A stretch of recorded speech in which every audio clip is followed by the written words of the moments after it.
அந்த கட்டல என்னடா இது? பக்தர்கள் எல்லாரும் கீழே கோயில வந்தவாங்க ஆசீர்வாதம் வாங்குவாங்க. என்னப்பா இப்படி மல்லாந்த பாவடைய ஆசீர்வாதம் வாங்குறேன்? ஒண்ணு இல்லம்மா, ஆளு சீட்டு காலியாகி போச்சு, வேற ஒண்ணும் கிடையாது. இது அப்படியே ஒண்ணும் இல்ல, கைக்கு ஒரு கட்டு காலுக்கு ஒரு கட்டு கட்டி மேலே ஏற்ற வேண்டியதான். இடத்துல பக்தர்கள் இவனாங்க மெய்யாடியா கோட்டர் கட்டு வேணுமாடா?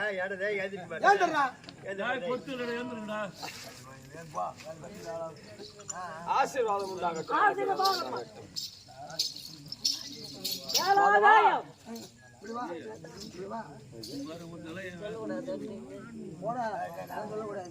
மாதவா சாமிங்கிறது யாரென்ற விளக்கம் சொன்னால் தெரிவரும். நாராயணமூர்த்தி நாராயணமூர்த்தி நாராயணமூர்த்தி. ஐயா நாராயணசாமி. நாராயணசாமி பக்கத்து வீட்டுல இருந்த நாராயணமூர்த்தி நாராயணசாமி தானே. ஐயா எங்கடா வச்ச பொறிமாவே? எதாடா நீ? ஐயா பீத்துனா வாயா.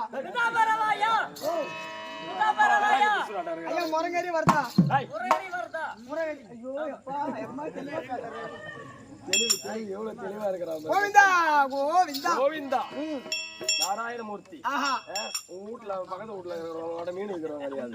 நாராயணசாமின்றதும் கோவிந்தான்றதும் எனக்கு என்ன மீன் வைக்கிற நாராயண நாபமா இருக்கிறது. அது நாராயணன் கிடையாதுப்பா. வைகுண்டவாசன் எம்பெருமான் நாராயணமூர்த்தி. நாராயணமூர்த்தி அப்பா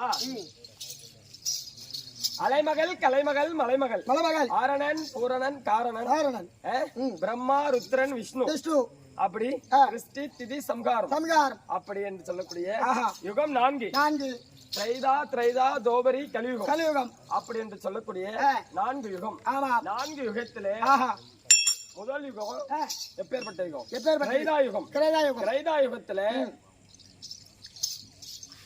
மகனாக இருக்கக்கூடிய என்னுடைய மகன் பிரம்மதேவனிடம் 4 வேதத்தை கொடுத்து இந்த உலகத்தை படைக்க வேண்டும், படைத்தல் தொழில் செய்ய வேண்டும் என்று என் மகன் இடத்துல கொடுத்து அனுப்பிச்சேன். ஆமா, 4 வேதத்தையும் கொடுத்து இந்த உலகத்தை படைக்க வேண்டும் என்பதற்காக என் மகனிடம் கொடுத்து அனுப்பும்போது பையன் என்ன பண்ணா, படைத்தல் காலத்தை படிச்சு முடிச்சு விட்டு மரத்தடியில போயிட்டு உட்காந்து ஓய்வு எடுத்துருவாரு. உள்ள ஓய்வு எடுக்க நேரம் சோமுகாசூரன் என்பவன் என்ன பண்ணிட்டான், இந்த 4 வேதத்தையும் திருடிக்கிட்டு காட்டு பூனையா அவதாரம் எடுத்து வேதம் இருக்கிறதுனால படைக்கிறான். இந்த வேதத்தை அவன் எப்படி இந்த உலகத்தை படைப்பான்? நாமளே பெரிய ஆள் ஆயிடுச்சு சொல்லிட்டு எடுத்து மட்டும் கடலுக்கு அடியில போய் பூந்துட்டான். அப்பதான் யானத்தால் அறிந்தாய் என்ன பண்ண போற? கடலுக்கு அடியில போய் பூந்துட்டான். கடல்ல போய் இருக்கணும்னாக்கா மச்ச அவதாரம் எடுத்ததா கடலுக்குள்ள போனோம். அவன் 4 வேதத்தை எப்படின்னா மீட்டு வரும்னு சொல்லிட்டு அவன் சோமன் வந்து கருமூனை அவதாரம் எடுத்தான். நான் வாழ்க்கை சேல்கண்டை அவதாரம் எடுத்து அவனிடம் சண்டை போட்டு அந்த 4 வேதத்தையும் மறுபடியும் மீட்டு வந்து என் மகனிடம் கொடுத்து தொழில ஆரம்பிப்பான் அப்படின்னு சொல்லிட்டு கொடுத்தாச்சு. அடுத்த யுகம் கூர்ம அவதாரம் எடுக்கிற கூர்ம அவதாரத்துல என்ன நடக்குதுன்னா, அசுரர்களும் தேவர்களும் திருப்பார்கடல்ல அமிர்தத்துக்காக சண்டை போட்டு இருக்கு. ஆமா, எப்படி திருப்பார் கடலை ஒரு பாண்டமாகவும் மேருமலையை ஒரு மத்தாகவும் வாசுகி என்று சொல்லக்கூடிய பாம்பை வந்து ஒரு கைதாக போட்டு பார்க்கடல்ல அமிர்தம் கிடையாது. அப்படி அமிர்தத்தில் கிடைக்கும் பொழுது அமிர்தத்தை உண்டக்கூடிய அசுராதிகள் மட்டுமே அந்த அமிர்தத்தை உண்டுறாங்க. அப்படி அசுராதிகள் மட்டும் சாப்பிடும் போது தேவர்களுக்கு எல்லாம் நிலை குறைந்து வயதெல்லாம் குறைந்து உடல் மெலித தருமணம் ஆகிவிட்டது. அப்பதான் பார்த்தார் என்ன பண்றது, இப்பேற்பட்ட தேவர்கள் எல்லாம் அந்த அமிர்தத்தை சாப்பிட முடியல, அசுராதிகள் எல்லாம் சாட்டாக்கா உலகம் மறுபடியும் அழிஞ்சிரும் சொல்லிட்டு அப்பதான் என்ன பண்ற, ஒரு மோகினியாக அவதாரம் எடுத்து அசுராதிகளை மயக்கி ஒவ்வொருவராக எடுத்துட்டு அசுராதிகளை ஒரு பக்கம் திசை திருப்பி பெண்களுக்கு மயதாவங்க யாருன்னா உண்டா? கிடையாது. பெண்களுக்கு மயங்காதவர் ஒரு பெண்ணால முடியாது, எதுவும் கிடையாது. ஆவதும் பெண்ணாலே அழிவதும் பெண்ணாலே. அப்ப ஒரு பெண்ணாக உருவெடுத்தால் மட்டும்தான் ஒரு பொம்பளை மேல இருக்கிற மோகம் யாருன்னா மாறுமா? பெண்ணால ஒண்ணுமே கிடையாது. அப்படி ஒரு பெண்ணாக உருவெடுத்து அந்த அசுராதிகள் எல்லாம் தேவர்களுக்கு அமிர்தம் கொடுக்கறதுக்காக அசுராதிகளை மயக்கி ஒரு உரமா எடுத்துட்டு போய் அழிச்சுட்டேன். அப்பதான் அதுல இருக்கக்கூடிய தேவ அமிர்தம் எல்லாம் தேவர்களுக்கு போய் சேர்ந்து இன்னமும் நல்லா சுபசாமமாக வாழ்ந்துட்டு வராங்க. அப்படி இருக்கும் பொழுது இன்னைக்கு இருக்கக்கூடிய தருவாயில என் மைத்துனர் ஆகப்பட்டவர்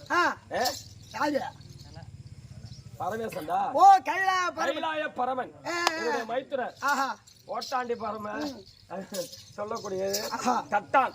யாரு வந்து கேட்டாலும் இல்லன்னு சொல்லக்கூடாத ஆளு. எதை கேட்டாலும் குடுக்கறன்னு சொல்லிட்டு சத்தியம் பண்ணிடுறது.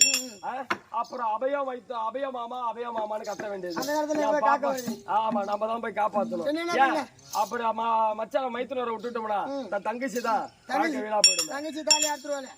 யார் அது? என் தங்கச்சி தாலி அறுக்கிறவன். கொண்டாட்டி சீக்கிரமா தாலி அறுத்தாலும் அறுப்பாளே தவிர என் தங்கச்சி ஒரு காலத்திலயும் தாலி அறுக்க மாட்டான். என் முண்டாட்டி தாலி அறுக்க மாட்டான். தங்கச்சி கிட்ட இருக்கிறது எப்பேற்பட்டது? கிழியாத கூரை, வாடாத மாலை, அழியாத பொட்டு, அறாத தாலி. என்ன ரோப்ல போட்டிருக்காங்களா? ரோப்ல போட்டுருக்காங்க. என் பொண்டாட்டி தான் சங்கிலி தான் வாங்கி போட்டுக்கிறேன். அப்படி என் தங்கச்சி யாருன்னு தெரியுமா? ஒவ்வொரு அவதாரம் ரேணுகா பரமேஸ்வரி அவதாரம் எடுத்திருக்கிறாங்க. ஆமா, அப்பேற்பட்ட ஆளு.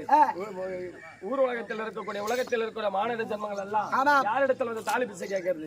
என் தங்கச்சி கிட்டதான் வந்து தாலி பிச்சை கேட்பாங்க. அம்மா எனக்கு தாலி பிச்சை கொடு, மாங்கல்யம் பிச்சை கொடு அப்படின்னு ஊர்ல வந்து நிக்கிறாங்க. என்ன பின்ன அந்த அம்மா கிட்ட தாலி வர வாங்குறாங்க. திருப்பதில தாலி அறக்கிற அறக்கிற வேலையை என்ன பண்றது? உங்களுடைய வேண்டுதல்.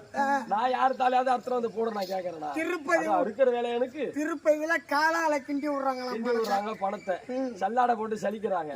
அப்படி என் தங்கச்சி இடத்துல இருக்கக்கூடியதா இந்த அழியாத பொட்டு, அறாத தாலி, கிழியாத கூரை, வாடாத மாலை, அழியாத வளையல், இது அஞ்சுமே தங்கச்சி கிட்ட தான் இருக்குது. பரமனை காப்பந்து செய்யணும். ஆமா. இப்போ பரமேஸ்வரன் என்ன பண்ண யாருடைய காரணத்தோட இப்ப ஆபத்துல சிக்கி இருக்கிறாரு? பத்மாசூரன் பெற்ற வரத்தினாலும் கைலாய பரமன் கொடுத்த வரத்தினாலும் பத்மாசூரன் செய்த தவத்தினாலும் இன்னைக்கு என் மைத்துனர் ஐவேலங்காட்டுல லிங்க வடிவில் லிங்க காயில ஒரு காயா தொங்கின்னு இருக்கிறாரு. ஆமாண்டா. என்ன ஆச்சு? தவம் இருந்து பத்மாசுரன் தவத்தை மெச்சி வரத்தை தான் கேட்கறவன் சொல்லிட்டு சத்தியம் செஞ்சு கொடுத்துட்டாரு. நீங்க எது கேட்டாலும் நான் செய்யறேன் அப்படின்னு சொல்லிட்டு சத்தியத்தை கொடுக்குறேன்னு சொல்லிட்டாரு. அந்த சத்தியத்தை என்ன கேட்கிறான்? யாருடைய இந்த கரத்தை, இந்த வலது கரத்தை யாருடைய சிரசின் மீது வைக்கிறனோ அவர்கள் பத்தி எரிந்து சாம்பலா போகணும் அப்படின்ற வரத்தை வாங்கிட்டாப்புல. இந்த வரம் பெற்றது உண்மையா பொய்யான்னு சோதிச்சு பாக்கணும். அதான் வரம் கொடுத்தவன் தலையில கைய வைக்கிற நாடகம் இந்த நாடகம் தான். பக்கத்துல சொன்னமா என்னது மச்சாங்கிட்ட சொல்ல அழுவாத சொல்ற குடுக்கறதே கொஞ்சம் யோசனை பண்ணி கொஞ்சம் யோசனை பண்ணி கொடுங்க. நான் கிட்ட வரதுக்குள்ள பட்டுன்னு கை வச்சுட்டாரு. இப்ப என்ன பண்றாரு? அந்த வரத்தை வாங்கின பத்மாசுரன் இந்த வரமாகப்பட்ட பலிக்குதா பலிக்கலையான்னு அவரே சோதிச்சு பார்க்க போறான். இப்ப இந்த வலது கரத்தை உங்க சிரசன் மீது வைக்கிறேன், நீங்க பத்தி எரிஞ்சு சாம்பலா போறீங்களா அப்படின்னு பாக்குறேன்றாரு. இந்த கைலாய பரமன் எரிஞ்சு சாம்பலா போட்டா இந்த உலக மக்கள் இருக்குமா? உலகமே அழிஞ்சிரும், கையாளக்க முடியாது. இந்த உலகத்துல யாரும் உயிரோட இருக்க முடியாதுன்னு சொல்லிட்டு இப்ப என்ன பண்றாரு? செஞ்சுட்டு இருந்தாப்புல கத்தின்னு ஓடுறாப்புல. மச்சான் கத்துறாரு காட்டு உள்ள. ஓடி காட்டு உள்ள போய் பண்ணிக்கிட்டாரு. என்னவா இருக்கிறாரு? ஒரு ஐவல மரத்துல ஒரு லிங்க வடியில ஒரு ஐவலம் காயா இருக்கிறாரு. இவன் என்ன பண்றா? பத்மாசுரா பார்த்தான், ஐவேலாங்காட்ட நீ ஒரு காயா தானே இருக்கிற, இவன் உன்னை வெள்ளாட உருவெடுத்து போய் ஒரு மரமா ஏறி மேய்ச்சோம்னா அந்த கையாகப்பட்டது என்ன பண்ணும்? ஒரு மரத்துல ஏறி கை வைக்கும் போது எப்படியாவது இந்த வலதுகாரம் இப்படி சிரசின் மேல வந்து அமர்ற மாதிரி வந்து நிக்கும். காட்டே ஃபுல்லா மேயறான். காயா தொங்கின்னு இருக்கிறாரு. இப்ப அவன் எப்படியாவது வந்து ஆடு வந்து செடியா மேய்ச்சி தலைய வச்சுட்டாக்கா அப்ப பத்தி எரிஞ்சிடுவோமே அப்படின்னு சொல்லிட்டு ஆபத்துல சிக்கி போயிட்டு நீங்க என்னது என்னடா இப்படி பயன்படுத்துற? இன்னும் 2 அடிக்கணும். அப்ப சீக்கிரமா உடனே போடும். என்ன 10 நிமிஷத்துல போனா பரம கதை முடிஞ்சது. வாய கழுவுறான் ஐயா, ஏன்டா அப்படி இருக்கிற? அப்படி 1008 பகவான் போனாலும் ஒண்ணும் பண்ண முடியாது. அவனை ஒண்ணும் செய்ய முடியாது. பத்மாசுரன் நீ ஒரு 10 பேர் பழைய தட்டுன்னு போயா என்ன பண்ணுவான்? ஒரு ஆம்பளை சண்டை போடுவான், அடிப்பான், குத்துவான். இதே மாதிரி 10 பகவான் போனா கூட அவனை இந்த நேரத்துல ஒண்ணும் பண்ண முடியாது. அவன் இருக்கிறது அவன் வாங்கின வரத்தை மறக்கணும்னா ஒரு பொம்பளையா இருந்தா மட்டும்தான் முடியும். ஒரு ஊரை ஏமாத்தம் ஒரு பாப்பா, ஒரு உலகத்தை ஏமாத்தம் ஒரு பொண்ணு. ஆமா. ஒரு இப்ப என்ன பண்ணணும்?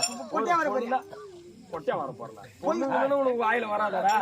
ஒரு பெண்ணாக உருவெடுத்து பத்மாசுரனை மயக்கி அவனுடைய வரத்தை வாங்கினது ஞாபகம் இல்லாமல் அவன் ஜர மேலேயா அவன் சிரசின் மேலேயா அவன் கையை வைக்கலான்னு இப்ப நான் யோசனை கொண்டு இருக்கிறேன். அப்பதான் அவன் அழிவான். இல்லைன்னா வேற யாரு மேல மைத்துனரை காப்பாத்தின மட்டும் போவாது. அவன் யார் தலையில கையை வச்சாலும் பத்தி அரிஞ்சு சாம்பலா போனாங்க. இன்னொருத்தவங்க தலையில போய் சோதிக்கும் போது அவங்களும் அழிவாங்க. அப்ப ஒரு உயிர் போறது காரணமா இருக்க கூடாது.